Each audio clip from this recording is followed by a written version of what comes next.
Hello दोस्तों, कैसे हैं आप सब। उम्मीद है स्वस्थ होंगे। दोस्तों, आज की वीडियो बहुत ही महत्वपूर्ण होने वाली है क्योंकि आज मैं हाजिर हो गई हूँ ईवीएस की प्रैक्टिस सेट को लेकर, जो कि एग्ज़ाम की दृष्टि से बहुत ही महत्वपूर्ण है दोस्तों। और इसमें मैंने उन सभी प्रश्नों को शामिल किया है जो कि एग्ज़ाम में देखने को मिल जाते हैं और उनको भी शामिल कर लिया है जो एग्ज़ाम में आए हुए हैं। बिना स्किप किए हुए जुड़े रहिए मेरे साथ एंड तक। तो दोस्तों, आगे बढ़ने से पहले आपसे रिक्वेस्ट है, अगर आप चैनल पर नए आए हैं तो चैनल को सब्सक्राइब कर लें ताकि ऐसी ही महत्वपूर्ण वीडियो आप सब तक पहुंचती रहे। तो आइए दोस्तों, शुरू करते हैं आज की क्लास। पहला है दोस्तों, हमारे देश में मिर्च का उपयोग किया जाता है। मिर्च लाने वाले व्यवसायी आए थे। तो दोस्तों, इसका मतलब ये है कि मिर्च हमारे देश में कहाँ से आया था। तो ऑस्ट्रेलिया से, उज़्बेकिस्तान से, दक्षिण अमेरिका से या फिर अफ़गानिस्तान से। तो बताना है दोस्तों मिर्च कहाँ से हमारे देश में आया था। तो आपका सही उत्तर हो जाएगा दोस्तों दक्षिण अमेरिका से, क्योंकि दोस्तों मिर्च दक्षिण अमेरिका से ही आया था। आगे है दोस्तों, वह पक्षी जो कैक्टस पौधे के कांटों के बीच अपना घोंसला बनाता है। तो दोस्तों इसमें बताना है कि वह कौन सा पक्षी है जो कैक्टस के कांटों में अपना घोंसला रखता है। तो फाख्ता, शक्करखोरा, बया या कलचिड़ी। तो बताइए दोस्तों इसमें से आंसर कौन सा हो जाएगा। तो दोस्तों फाख्ता पक्षी है, कैक्टस पौधे के कांटों के बीच अपना घोंसला बनाती है। और वहीं पर बात करी जाए शक्करखोरा की, तो शक्करखोरा पक्षी जो होता है उसे सूर्य पक्षी भी बोला जाता है और यह पेड़ या झाड़ी की डाली में अपना लटकता हुआ घोंसला बनाती है। और दोस्तों वहीं पर कलचिड़ी की बात कर ली जाए तो कलचिड़ी पक्षी जो होती है वह पत्थरों के बीच अपना घोंसला बनाती है। तो ये याद रखना है दोस्तों। आगे है दोस्तों, खाद्य पदार्थों के किस समुच्चय में लौह तत्व प्रचुर मात्रा में पाया जाता है। पहला है बंद गोभी भिंडी गुड़, आंवला पालक गुड़, आंवला पालक आलू, आंवला टमाटर आलू। तो बताना है दोस्तों किसमें लौह तत्व प्रचुर मात्रा में होता है। तो दोस्तों आपका आंवला पालक गुड़ सही हो जाएगा, क्योंकि पालक में लौह तत्व की अधिकता पाई जाती है। आगे है दोस्तों, मच्छरों द्वारा फैलने वाला रोग का समुच्चय कौन सा है। डेंगू, मलेरिया, चिकनगुनिया, मियादी बुखार, हैजा, chikungunya, malaria, HIV AIDS, dengue. HIV AIDS, हैजा, डेंगू। दोस्तों इसमें HIV तो होगा नहीं, तो ये भी गलत है, ये भी गलत। और दोस्तों इसका आंसर सही हो जाएगा डेंगू, मलेरिया, चिकनगुनिया, क्योंकि मच्छर से डेंगू, मलेरिया, चिकनगुनिया फैलते हैं। आगे है दोस्तों, नारियल डली हुई किसी भी करी के साथ उबला हुआ टैपियोका किस क्षेत्र का भोजन है। बिहार, तमिलनाडु, केरल, पश्चिम बंगाल। तो दोस्तों आपका उत्तर हो जाएगा केरल, क्योंकि यहाँ पर ही नारियल में डली हुई किसी भी करी के साथ यहाँ पर ही टैपियोका का प्रयोग किया जाता है। टैपियोका अगर क्वेश्चन में आ जाए तो केरल आपको याद करके चलना है कि केरल में ही टैपियोका का प्रयोग किया जाता है। तो ये याद रखना है आपको। आगे है दोस्तों, महिलाएं पुरुषों की तुलना में कमज़ोर है, यह है।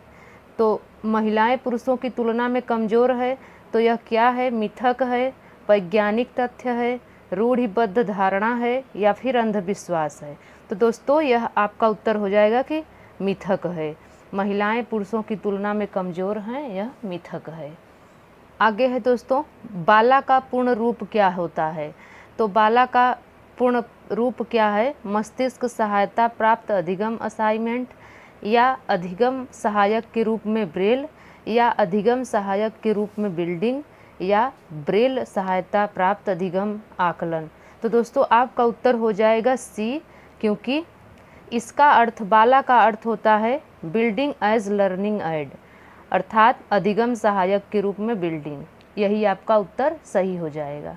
आगे है दोस्तों, समूह कार्य से पर्यावरण अध्ययन कर रहे बच्चों की सामाजिक वैयक्तिक विशेषताओं के आकलन के लिए कौन सा उपकरण महत्वपूर्ण होगा। बताना है दोस्तों कि इसमें कौन सा उपकरण महत्वपूर्ण होगा। निर्धारण मापनियाँ, कागज पेंसिल परीक्षण, दत्त कार्य, मौखिक प्रश्न। तो बताना है दोस्तों इसमें कौन सी महत्वपूर्ण उपकरण होगा। तो आपका महत्वपूर्ण उपकरण निर्धारण मापनियाँ हो जाएंगी।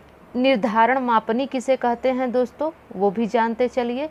निर्धारण मापनी उसे कहते हैं जो शिक्षण कार्य में एक स्कूल में निर्धारण की गई प्रक्रिया होती है, उसे निर्धारण मापनी कहते हैं। आगे है दोस्तों, मनुष्य की तुलना में 4 गुना अधिक दूरी की वस्तुओं को देख सकते हैं। तो कौन से पक्षी हैं जो मनुष्य की तुलना में 4 गुना अधिक दूरी से ही वस्तुओं को देख लेते हैं? तो आपका आंसर होगा चील, गरुड़, गिद्ध, क्योंकि ये मनुष्यों की तुलना में 4 गुना अधिक दूर से ही अपने वस्तुओं को देख लेते हैं। आगे है दोस्तों, भालू जैसा दिखता है पर भालू नहीं है। 17 घंटे उल्टा लटक कर सोता है, जिस पेड़ पर वह रहता है उसी की पत्तियां खाता है और 40 वर्षों तक जीवित रहता है। तो इस जीव का नाम बताना है दोस्तों, तो यह जीव स्लॉथ होगा, क्योंकि स्लॉथ ऐसा जीव होता है जो कि बहुत ही आलसी होता है और यह पेड़ों की टहनियों पर उल्टा लटक कर 17 घंटे सोता है। आगे है दोस्तों, अंतर्राष्ट्रीय ख्याति प्राप्त वेट लिफ्टर हैं। तो कौन है? तो कर्णम मल्लेश्वरी इसका आंसर सही हो जाएगा, क्योंकि दोस्तों कर्णम मल्लेश्वरी वेट लिफ्टर हैं और यह कहाँ की रहने वाली हैं? तो यह आंध्र प्रदेश की रहने वाली हैं और इन्होंने 130 किग्रा भार उठाया है और भारत से बाहर इन्होंने 29 मेडल जीते हैं। तो ये याद रखना है कर्णम मल्लेश्वरी के बारे में। आगे है दोस्तों, स्थानों, दूरियों, दिशाओं की सापेक्ष स्थिति को समझने की क्षमता होती है। तो किस में क्षमता होती है?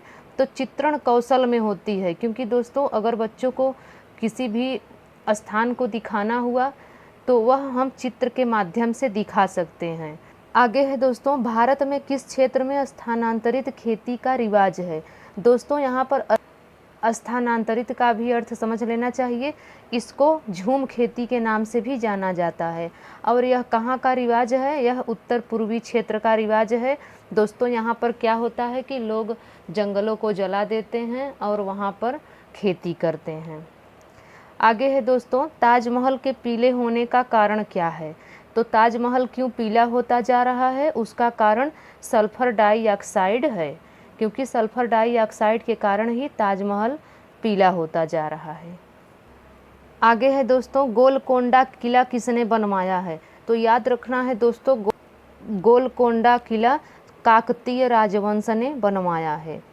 आगे है दोस्तों, एक ऐसी वस्तु जिसमें से कोई प्रकाश की किरण गुजर नहीं सकती, तो वह क्या है? वह अपारदर्शी है, क्योंकि दोस्तों अपारदर्शी का मतलब ही होता है जहाँ पर आगे अ हो उसका मतलब नहीं हो जाएगा।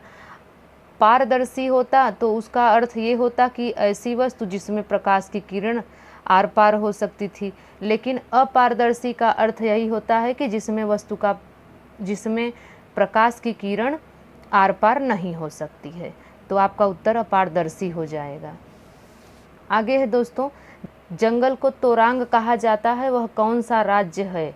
तो दोस्तों जहाँ पर जंगल को तोरांग कहा जाता है वह आपका झारखंड राज्य है। यहाँ पर लोग जंगल को तोरांग कहते हैं। आगे है दोस्तों, जम्मू कश्मीर के पड़ोसी राज्य हैं। तो जम्मू कश्मीर के पड़ोसी राज्य कौन कौन से हैं? तो हिमाचल प्रदेश और पंजाब जम्मू कश्मीर के पड़ोसी राज्य हैं, ये भी आपको याद रखना है।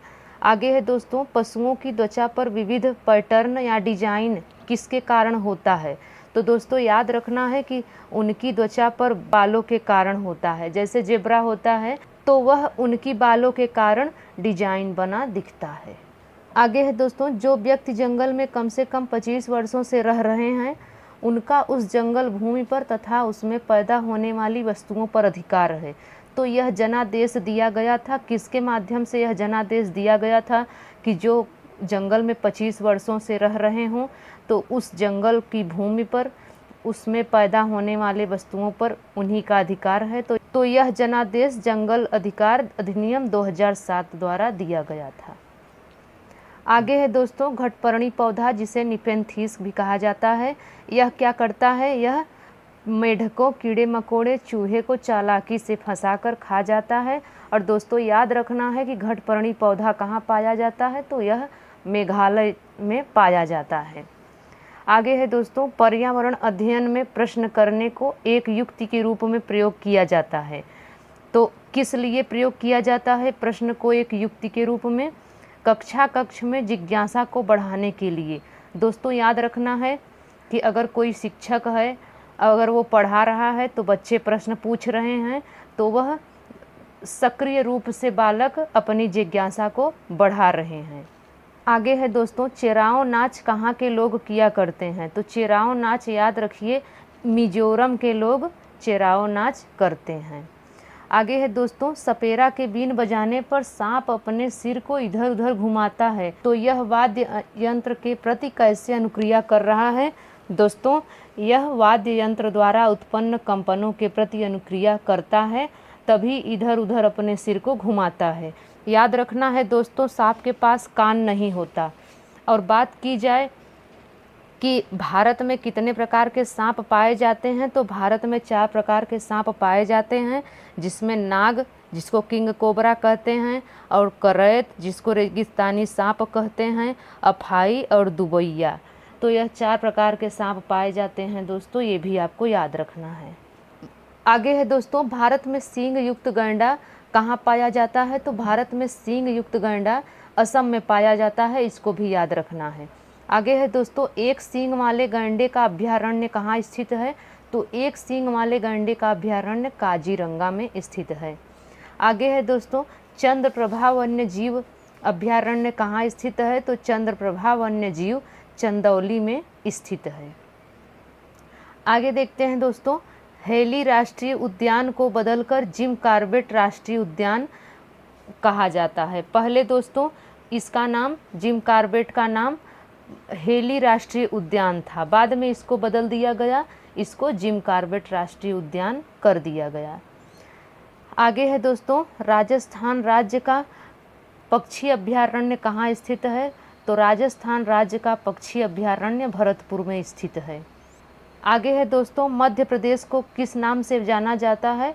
तो याद रखिए, मध्य प्रदेश को टाइगर स्टेट के नाम से जाना जाता है। आगे है दोस्तों, डचिगम राष्ट्रीय उद्यान कहाँ स्थित है? तो डचिगम राष्ट्रीय उद्यान जम्मू एवं कश्मीर में स्थित है।